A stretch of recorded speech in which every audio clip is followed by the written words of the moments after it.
大家好，我是田园，今天给大家分享一个免肉牛奶小餐包的做法。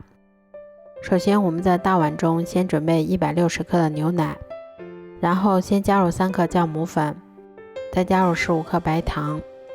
接着我们用打蛋器先把它们充分搅拌均匀。搅匀后，我们先打入1颗60克的鸡蛋，然后再加入10克食用油，接着我们用打蛋器把它们再次充分搅拌均匀。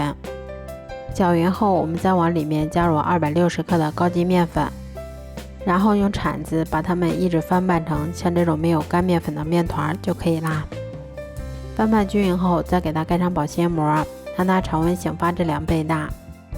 像这样体积明显变大，我们的面团就已经醒发好啦。面团醒好后，我们先给它折叠几下，排出里面的空气，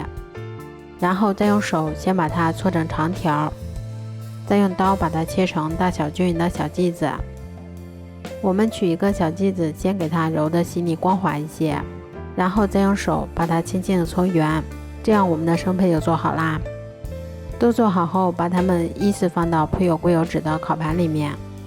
然后再给它盖上保鲜膜，让它2次醒发30分钟左右。生胚醒好后，我们在表面先刷上一层鸡蛋液，最后我们在表面再撒上一些白芝麻增香。接着我们再把它放到烤箱里面，烤箱中层上下火180度，烤20分钟左右就可以啦。这样做出的免肉牛奶小餐包吃起来非常的松软香甜，咬上一口还有一股浓浓的牛奶的香味儿。如果喜欢的话就试试吧，喜欢我的视频就关注我吧，谢谢您的支持。